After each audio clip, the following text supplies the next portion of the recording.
Page 141, The Secret of the Method, The Path Back to God. Struggle, Purification, and Inner Chain. Episode 141. Why is it so easy to fall into sin, but so difficult to return to God? Why does the path of wrongdoing seem smooth and inviting, while the path of repentance feels heavy and full of obstacles? What if the difficulty you feel when returning to God is not proof that the path is wrong, but proof that you are finally leaving the trap of Satan? Today we explore the spiritual mechanics of repentance, purification, and inner transformation. Segment 1, The Trap of the Easy Path. When a person first enters the path of wrongdoing, Satan decorates it beautifully. He makes it look easy, comfortable, even harmless. The person walks into it without fear. But something strange happens when that same person decides to return to God. Suddenly, the path back feels difficult. Satan no longer helps him. Instead, he reminds him of the obstacles. He whispers, "It's too hard. You've gone too far. You can't change now." But this is the deception. The difficulty of returning is not punishment. It is purification. And the moment a person truly resolves to return, help begins to arrive. The strength of your resolve determines the strength of the help you receive. Segment 2, The True Meaning of Repentance. True repentance is not just words. It is a journey through the same thorns and hooks that once trapped you. The true repentant person feels regret, speaks the truth about his mistakes, admits his wrongs, remains patient during the struggle of change. And when a person reaches this stage, something beautiful happens. His effort becomes blessed. His striving becomes appreciated by God. Segment 3, The Law of Blessing. There is a powerful spiritual law. Whoever obeys God, everything obeys him. Whoever disobeys God, everything frightens him. Disobedience removes baraka, blessing from life. A person may still eat, drink, sleep, work, marry, but none of it brings real peace. No tranquility, no healing, no true happiness. Because blessing does not come from things. It comes from God. Every creature in existence moves only by God's command. Nothing benefits you unless He allows it. Segment 4, The Battle with the Self.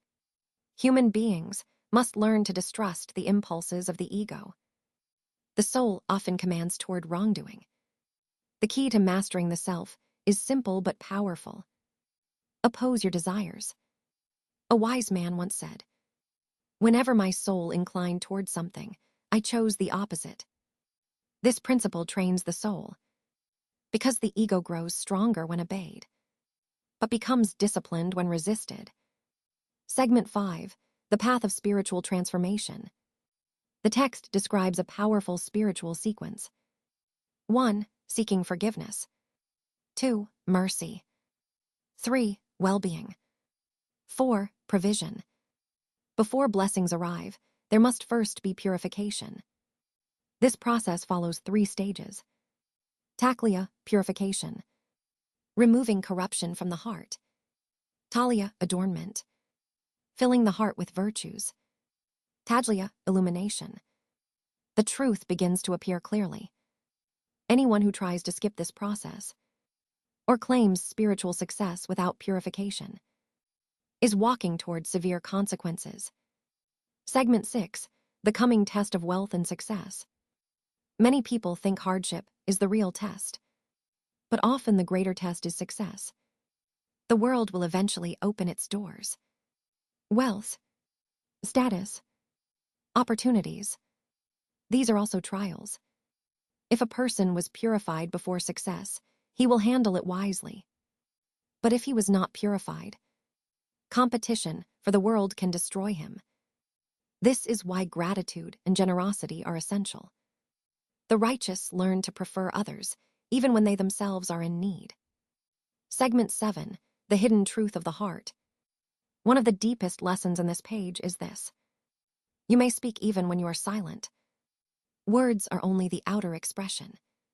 But the heart is constantly thinking, deciding, and forming intentions.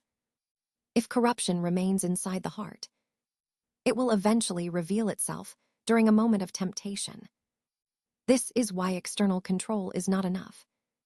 True strength comes from internal awareness and discipline. When a person develops awareness, conviction, knowledge, sincerity, trust in God, then trials lose their power over him. Segment 8, the law of inner chain. Everything leads to one final truth. Real transformation begins inside. No society changes.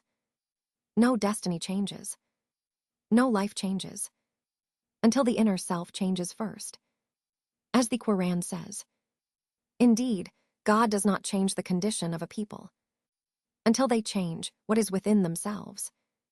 This is the ultimate spiritual law. Change your heart. Change your intentions. Change your relationship with God. And your world will begin to change with you. Closing reflection. The path back to God is not easy, but its difficulty is a sign that the soul is being cleansed. Repentance requires courage. Self-control requires discipline. Spiritual growth requires patience. But through this process, the heart becomes purified, the soul becomes disciplined, and life becomes blessed again.